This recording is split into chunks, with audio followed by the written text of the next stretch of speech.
Mais quelquefois, le texte apparaît comique, drôle, génial, émouvant, extraordinairement émouvant, très intelligent aux élèves. Alors, dans ce cas, qu'est-il besoin de l'expliquer? Eh bien, dans ce cas, le travail de l'élève, c'est de se mettre à la place du professeur et justement d'expliquer cela à qui ne l'aurait pas aperçu ou ne s'en apercevrait pas vraiment.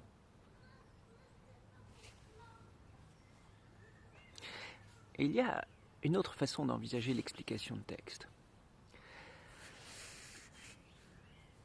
Il s'agit de s'apercevoir qu'un texte n'est pas fait principalement pour être expliqué, il est fait pour être transmis. Donc, la question qui se pose, c'est comment le transmettre.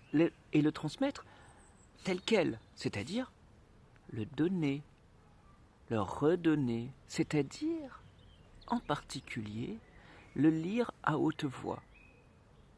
C'est-à-dire, quand c'est du théâtre, le jouer.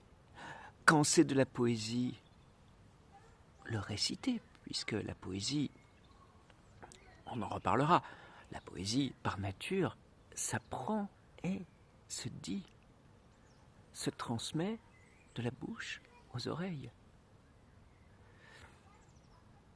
Mais c'est aussi quelque chose de cet ordre-là qui peut se passer pour le roman ou pour toute autre œuvre littéraire.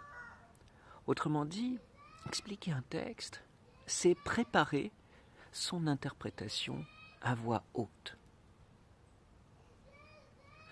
Ça, c'est quelque chose à quoi on ne pense pas souvent dans notre siècle très silencieux, de lecture silencieuse, dans le silence des cabinets, dans le silence des chambres.